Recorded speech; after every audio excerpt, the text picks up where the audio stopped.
Gracias por invitarme, Rodo. Ya me conocen todos, algunos me aman, algunos me odian. Si no, les vengo a hablar de varios temitas puntuales, del por qué hacemos las cosas, el por qué nos peleamos, el por qué en otra postura, que a veces choca con el de ustedes, pero porque son, digamos, visiones totalmente distintas. Esto ya lo sabemos, cuáles son los pacientes que ingresan a UTI. Por lo general, todo paciente con los riesgos de ASA, que ya lo saben, qué significa ASA. ASA 2 para arriba ya por lo general ya entran ya más para un control, o pacientes aquellos que se complican, pese a que tengan un ASA 1, se complican dentro del quirófano o en el postquirúrgico inmediato. Vamos. Ya lo sabemos eso, me imagino, ¿no? Vamos. Esa es clasificación actual, vamos. Nosotros en realidad, como todo hospital público, recién ahora empezamos a tener estadística. No tenemos una estadística exacta, pero es muy alta todavía la mortalidad que hay en los pacientes postquirúrgicos críticos. Tiene una mortalidad, viendo en Estados Unidos y en los países, sobre todo latinoamericanos, más alta, un 8% de los pacientes críticos postquirúrgicos, ¿no es cierto?, es la mortalidad. Pasa. Los de mayor mortalidad, ¿cuáles son los pacientes? Primero son aquellos pacientes que entran en cirugía no programada de urgencias, son pacientes con el estómago o las vísceras llenas, los que tienen varias reintervenciones en la semana, como hemos visto, los pacientes sépticos, esos son todos aquellos pacientes de urgencia. Vamos. Y tienen más mortalidad los pacientes que entran en una cirugía no preparada, o sea, de urgencia, que aquellos pacientes que a lo mejor están bien preparados con un ASA 3. Ahí tenemos las principales comortalidades. La edad de 75 años, muy importante, más nosotros, sexo femenino, un poquito más que el masculino. Y las comortalidades que más vemos son la cardiopatía isquémica, la hipertensión, diabetes, insuficiencia renal crónica, neoplasias y la malnutrición o la desnutrición. Son todos factores importantes que llevan a un mal pronóstico del paciente. El shock intraoperatorio. El shock intraoperatorio, eso tenemos que trabajar bien con el anestesista, es un factor independiente de morbo y mortalidad. La hipotensión arterial postoperatoria, que responde a volumen, que no es lo mismo que el shock. Hipotensión arterial con necesidad de vasopresores, necesidad de ventilación mecánica, hipoluminemia, hemoderivados, o sea, la necesidad de usar hemoderivados, insuficiencia renal aguda, sepsis de cualquier localización, duración de la cirugía y la cirugía de urgencia. Fíjense en que todos los pacientes, lo que vemos nosotros, no siempre tienen peor pronóstico. Vamos. Manejo de la volemia.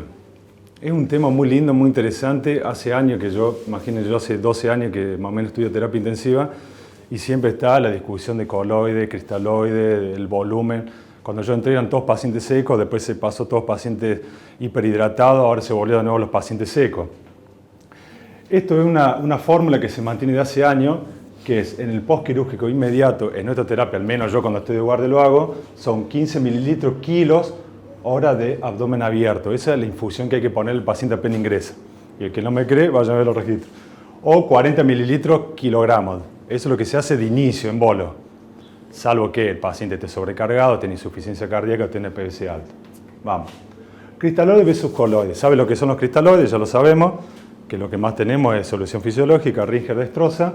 Después tenemos el hiperosmótico, isosmótico, hiposmótico o isosmolar. Son económicos, están a disposición en cualquier rincón del hospital. Relativamente inocuo, tiene sus complicaciones.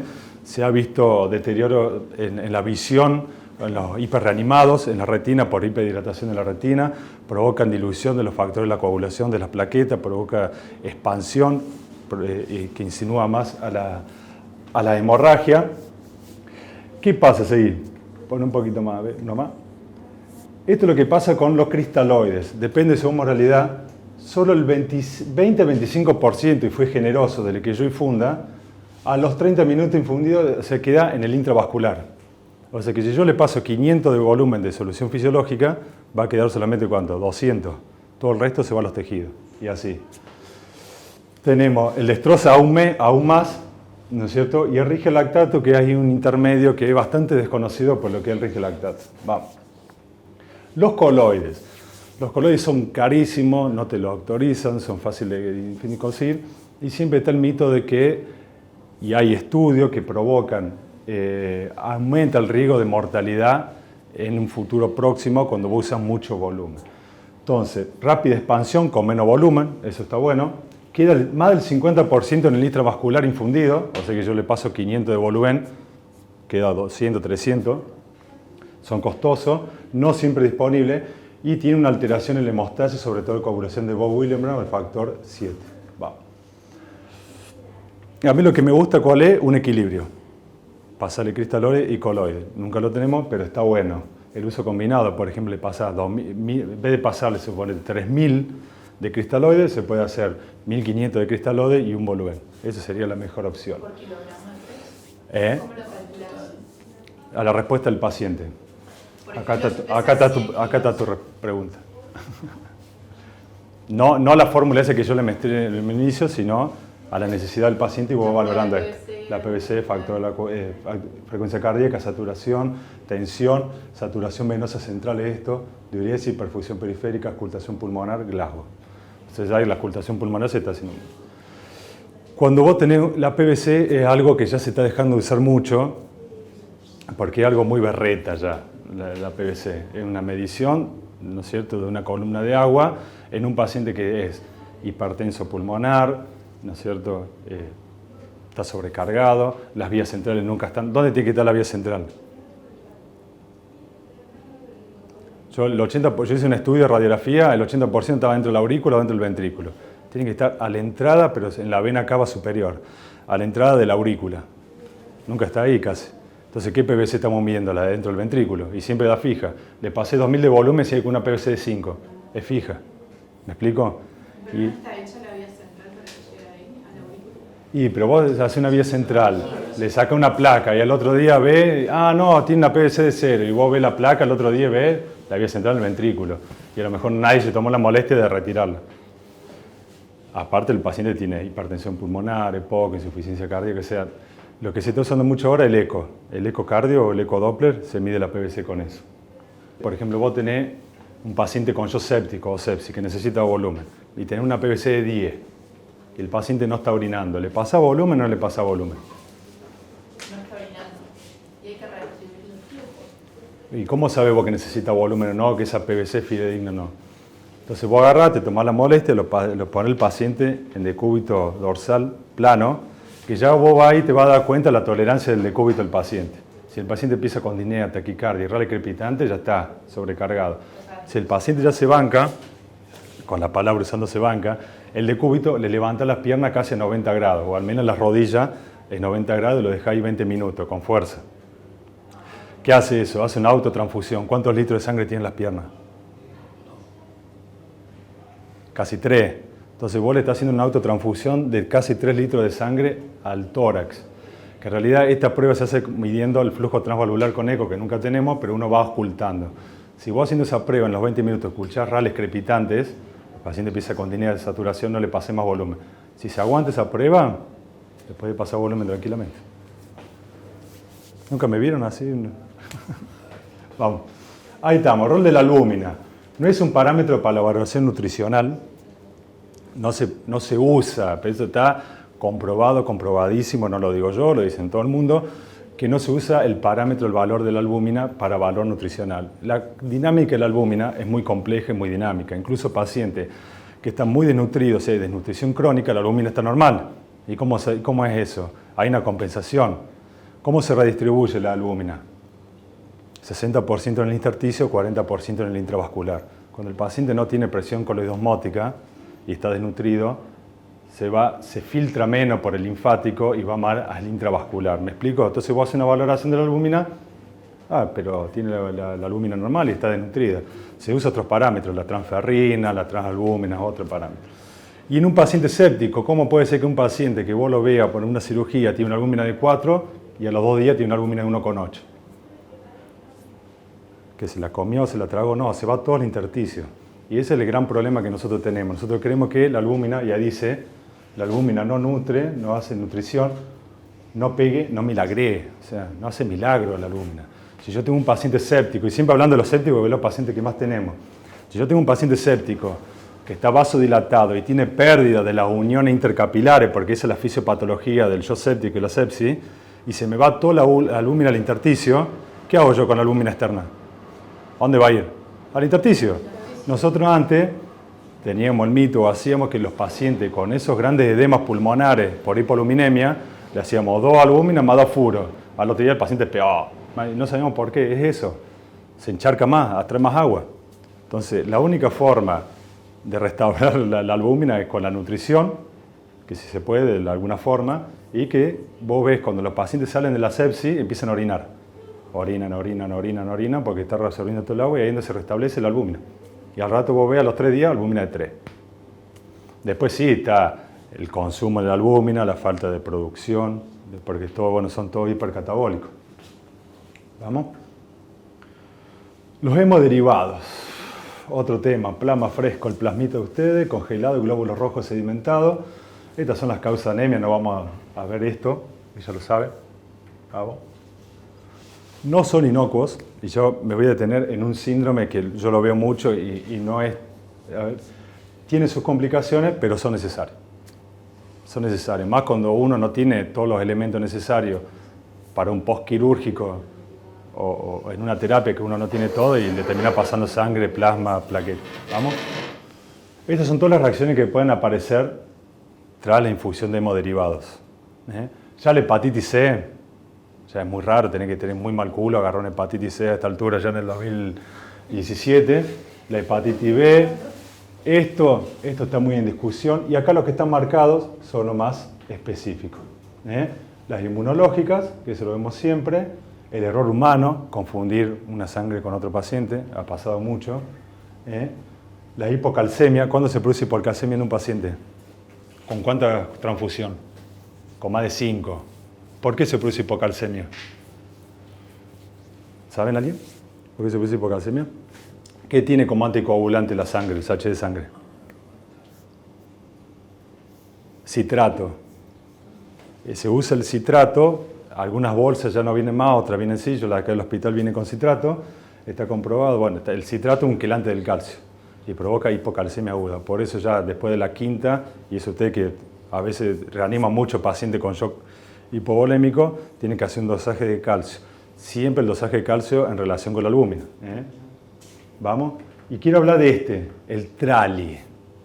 El TRALI parece un síndrome raro, desconocido, pero hace del año 50 ya que se conoce, se empezaron a ver con los pacientes ya en Vietnam por las transfusiones de sangre, es un edema agudo de pulmón, no cardiogénico, o sea, es un distrés respiratorio, que se desarrolla por las transfusiones sanguíneas, o sea que es una entidad específica de los hemoderivados. ¿Cómo la diagnosticás? Es dificilísimo, porque vos encima tenés pacientes sépticos, tenés pacientes que están en respirador, o tenés pacientes que... ¿Qué pasa? Todo lo que le pasa en hemoderivados y hacen insuficiencia respiratoria, que es sobrecarga. Pero no es tan así. Yo he visto 5 ya acá en Trali en 2 años. Y la que me he comido y la que nos como, porque es muy difícil de diagnosticar. Es un diagnóstico prácticamente clínico. Y tiene que hacer diagnóstico diferencial con edema agudo de pulmón, con distrés séptico. ¿Estamos? Acá dice, un rango de frecuencia de 1200 a 1700 de unidades transfundidas, y entre 1 sobre 625 y 1 sobre 2500 por paciente transfundido. No es tan baja la cuestión, pero está subdiagnosticado, o sea que no puede haber una estadística muy buena. El British Jot, que es el Comité de Complicaciones y Serie de Transfusiones británica, considera la TRALI como la segunda causa de muerte por transfusiones. No me pregunten la primera porque no la encontré, pero esta es la segunda. ¿Estamos? Se dice TRALI precoz dentro de las 6 horas de transfundido el paciente, que es el clásico, el tardío después de las 48 horas de transfundido, o sea, entre las 6 y las 48 horas. Después está un TRALI inmunológico, un TRALI no inmunológico, que no... Por lo general el TRALI inmunológico es el clásico, y el no inmunológico, el llamado típico después de las 48 horas. Esto obviamente está mediado por anticuerpos, sobre todo los neutrófilos. Este es por lípidos bioactivos que están en la sangre. ¿Cuándo se produce ese lípido bioactivo? Cuando la sangre se almacena, ya es vieja, pero no está vencida. ¿Y cuál es el único factor que encontraron de la TRALI? Son las donantes multíparas. Las que son multíparas, las mujeres donantes, esos encontraron una relación, una causa-efecto 100%. El resto, no hay forma. Así vos nunca has sido, qué sé yo, alérgico a nada, te puede agarrar una TRALI. Y después tener una TRALI leve sin necesidad de ventilación mecánica. Esta es la más difícil de diagnosticar, porque vos mejor el paciente lo viste un poco dinéico, fiebre, bueno, está sobrecargado, un afuro, justo le tocaba la hidro, pasó con oxígeno, y esta ya que requiere ventilación mecánica. Vamos. Mirá lo que es la sintomatología de la trali. Disnea, tos, hipotensión, taquicardia, fiebre, escalofrío, cianosis, hipoxemia, edema agudo de pulmón, clínica y radiológica. ¿Qué paciente no tiene esto en la terapia? Todos los viejos. ¿Y el tratamiento es el mismo? El tratamiento es solamente oxígeno, corticoide, porque es un corticoide, ¿Diurético? está muy discutido, porque no es cardiogénico. Porque no es un edema, ahí está no es una sobrecarga pulmonar por volumen, es una reacción inflamatoria en el alvéolo y en el endotelio. Hay una reacción inflamatoria del neutrófilo sobre algunos componentes de la sangre que llegaron al endotelio vascular, ahí se provoca una ruptura de los capilares y se provoca una inflamación, que en realidad es una inflamación del intersticio alvéolo capilar, pero no es sobrecarga. Además, vos podés medir la PVC en 0. Y si te da un poquito alta, porque hizo hipertensión pulmonar. ¿Y el tratamiento entonces? Oxígeno, corticoides, un Padre Nuestro, y un Padre Nuestro cada 8, si querés, pero no. ¿Eh? Bueno. Ahí tenemos los criterios. Criterios laterales. Ve, lesión pulmonar aguda, que ya no se dice más. Tiene comienzo agudo, hipoxemia, con ese de la PAFI. Radiografía de tórax con infiltrados bilaterales, de edema agudo de pulmón. No hay evidencia de aumento de la presión del aurículo izquierdo, se hace con ecografía. No existencia de una lesión pulmonar aguda previa, porque si el paciente venía con una neumonía, con un distrés, no es necesario. La aparición durante las 6 horas de transfusión, ¿no es cierto? Y después tenemos la otra, que es da relativo, la no existencia de lesión pulmonar aguda previa a la transfusión, aparición durante las 6 primeras horas de la transfusión, relación temporal, claro. Es muy difícil, pero bueno. Y encima no hay ningún laboratorio que prediga a qué paciente va a hacer una trali. Bueno, estas son las indicaciones de la unidad de glóbulos rojos, que ustedes ya lo deben saber. Saben que una unidad de glóbulos rojos aumenta 1 gramo la hemoglobina y 3 a 4 puntos el hematocrito. Nunca se debe pasar más de 4 horas. A veces viste que la sangre está colgada 6, 7, 8 horas, no más de 4 horas tiene que estar colgada. No se debe pasar dentro de los 40 minutos por la sobrecarga. Tenemos las anemias preoperatorias. Yo no sé cuál es el criterio de ustedes, qué valores manejan. Yo toda la bibliografía que encontré actual, un paciente con un buen ASA, con una hemoglobina 7 y 8 puede estar apto para operarse. No sé cuál es el de ustedes, cómo les gusta. Más de 7 en pacientes sin riesgo cardiovascular y más de Tal cual. Bueno, así tal cual. Muy bien.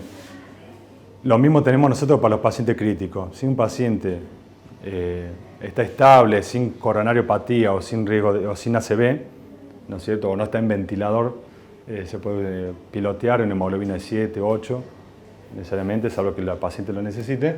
Paciente con antecedente de coronariopatía, operado del corazón, isquemia miocárdica o ACV que hayan hecho, se hace en hemoglobina de 10. Bueno, eso está ahí. ¿Estamos? Es muy interesante el tema de las plaquetas porque yo siempre me decía a mí los profes que si vos podés tener 2000 plaquetas y funciona, no va a sangrar el paciente. Siempre y cuando, ¿qué vas a hacer? Nosotros tenemos menos de 5000 plaquetas, transfundimos siempre, eso es una regla. Entre 5000 y 30000, si el paciente tiene riesgo de sangrado o ha sangrado, por ejemplo, vos le aspiraste la nariz o la boca y empezó a sangrar la mucosa, más de 50.000 se va a hacer un procedimiento invasivo, por lo general más bien grosso, no va a ser una vía central, nosotros no lo usamos. Y nosotros para el ACV hemorrágico tiene que estar más de 100.000, más de 99.000. La púrpura trombótica trombocitopénica, que eso es un tema siempre, un mito, que si vos le pasás plaqueta al paciente de púrpura que está consumiendo, le da más leña al fuego, más sustrato, se dice actualmente que si el paciente está sangrando, está en riesgo de vida, hay que pasarle plaqueta. Eso ya no se discute más. Lo otro lo podemos discutir. Plasma fresco congelado. Ahí está la dosis, 10 unidades por kilogramo de peso. Nunca la sacamos porque siempre llamamos a hemoterapia y nos preguntan el peso, ya nos traen lo que quieren. Es muy discutido el plasma fresco congelado. Nosotros lo usamos para casi todo. Paciente ascítico, paciente con coagulopatía, paciente con plaquetopenia, porque ¿viste? Queremos con hipoluminemia, le pasamos plasma, todo. Tiene muy pocas indicaciones y son muy claras. Acá dice que, por ejemplo, el plasma fresco congelado para corregir anormalidad de la coagulación de laboratorio. No se usa, por ejemplo, si tiene un APP bajo, salvo que EVO vaya a ser un procedimiento invasivo. La transfusión de plasma fresco congelado no está recomendado para aumentar la concentración de albúmina. No, una cosa no quita la otra. Como expansor de volumen plasmático, mejoría la presión oncótica. Profiláctico para procesos invasivos menores, por ejemplo, en la vía central. Nosotros antes agarramos, pedíamos un goteo de plasma y mientras tanto hacíamos la vía central. No existe más eso. Para mejorar la nutrición y proteína. ¿Estamos? Si ustedes me quedan con esto, yo a vos, Padillo, te doy cama todos los días que vaya a ver. Pero mayor a 50.000 plaquetas. Mayor a 50.000 plaquetas, ese es el rango. ¿De qué? ¿Para qué? Para transfundir plaquetas. Si va a hacer un procedimiento. No tiene que ver las plaquetas. Porque en la diapositiva anterior no sé. Era otra. Bueno, alteración. A ver, volvela. A ver cuál es la duda que le quedó. Plaqueta. Ahí dice mayor a 50.000 procedimiento invasivo. Plaquetas. Plaquetas. Y después estuvimos hablando de plasma. Vamos. Hay el plasma fresco congelado. Claro. Bueno, esta alteración del sodio, el potasio, el magnesio, el ácido, la acidosis metabólica, quiero que le queden algunos conceptos, vamos. Dos cosas. La hipernatremia a mí me encanta. Usted dice, está loco, a mí me encanta. ¿Por qué me gusta a mí la hipernatremia en los pacientes? Porque por lo general la mayoría de los pacientes tienen albúmina 1,2, 1,8, 2. Entonces, ¿de quién va a estar a cargo la presión coloidosmótica? En parte, del sodio. Tampoco me gustan los pacientes con 160 de sodio. Pero a mí los pacientes sépticos con un sodio 150, 152 no lo corrijo. Lo dejo para que por lo menos tenga una presión osmótica en el plasma. Sí tiene afección neurológica, sobre todo la aguda. Después con el tiempo se va aclarando. En la cirugía abdominal a ustedes no les toca nada, así que no hay problema. En la sepsis, los corticoides sí facilita ese PNP, polineuropatía del paciente crítico, facilita la desmilinización y la denervación de los músculos, y entonces quedan débiles los pacientes. Y útil la hipoluminemia. Hiponatremia, esto sí yo lo jode a usted un poco, porque parte de la hiponatremia y parte de la hipoluminemia le provoca edema. Provoca edema en todos lados, menos en el cerebro. En el cerebro sí, pero no la albúmina. Pero provoca edema en las vísceras, supongo, ¿no? En las suturas, en todo, en los miembros, en los brazos, en todo. Entonces la hiponatremia sí ya es más complicado y hay que corregirla. Y sí es un factor independiente de mortalidad. Todo paciente con hiponatremia, por lo general insuficiente cardíaco, con un hipotiroideo, y son factores independientes de mortalidad. Vamos. Hipercalemia. La hipercalemia, saben que tanto la hipercalemia como la hipocalemia pueden provocar trastornos en el intestino, el famoso ICL metabólico, que no tiene nada quirúrgico. Hipercalemia son síntomas cardiovasculares, las arritmias, parestesia, debilidad muscular, parálisis, a veces hilio paralítico, no tanto como la hipocalemia, que sí provoca un hilio paralítico, arritmia cardíaca y una debilidad muscular progresiva que puede llevar hasta el paro cardíaco. Vamos. La hipocalcemia, tetania, dolor, arritmia cardíaca, que están muy relacionadas, y ustedes lo han visto, con cirugía de tiroides, paratiroides, pancreatitis aguda, sepsis severa.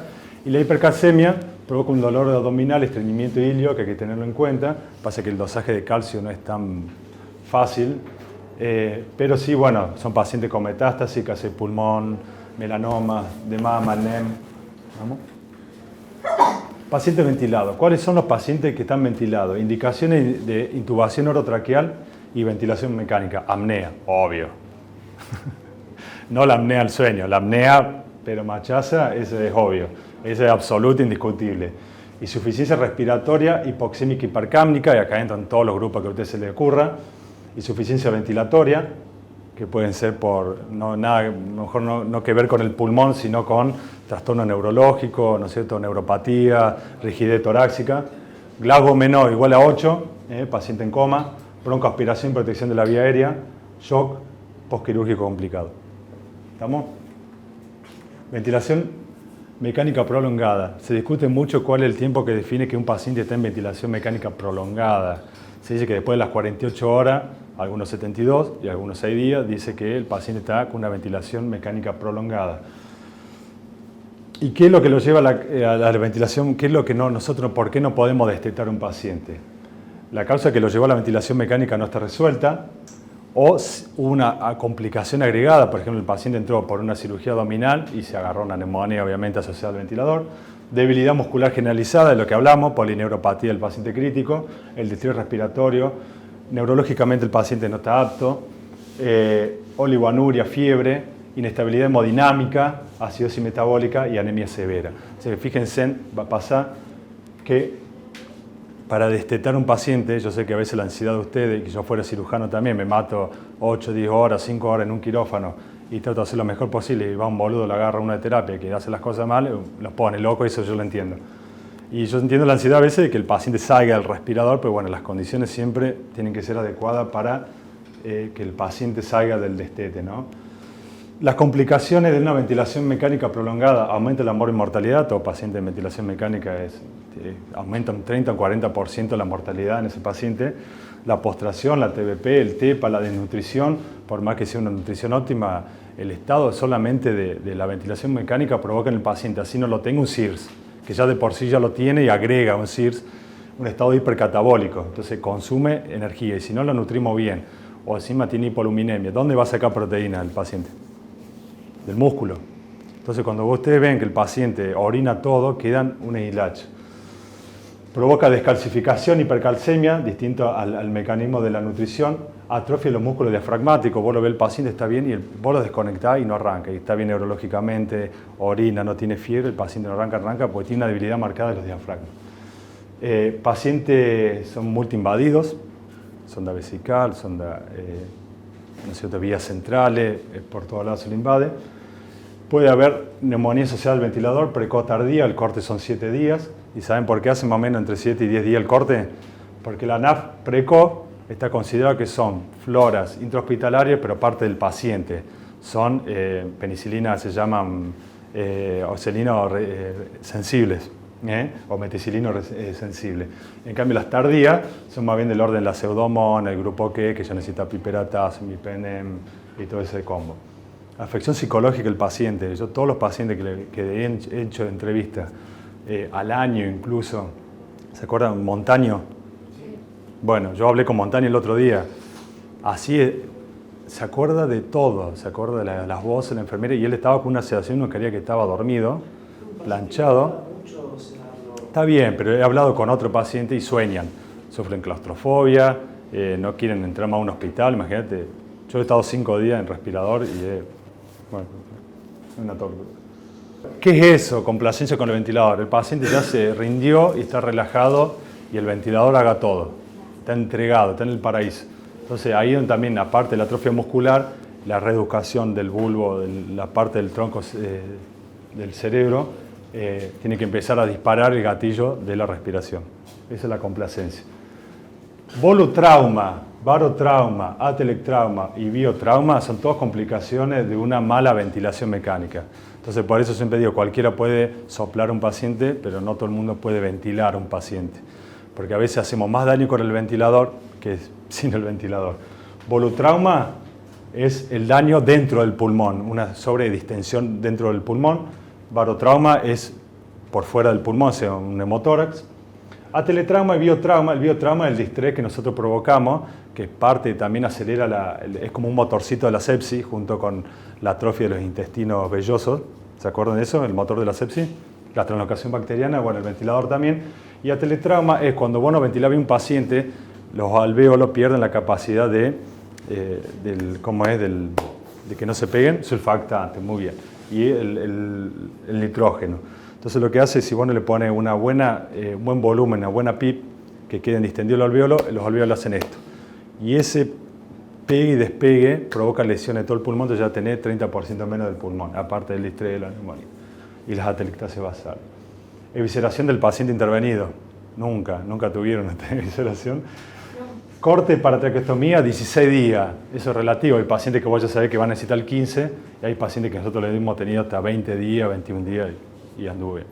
Y hay pacientes que hicimos traqueostomía y les fue mal. Vamos. Condiciones de destete. Este es el famoso winning. Cuando uno desteta un paciente, tiene que estar con un estado de alerta. Mirá que dice GLAGO de 9. No, tampoco tiene que estar hiperlúcido. En los libros, la bibliografía dice con un GLAGO de 9 ya se puede estar un paciente.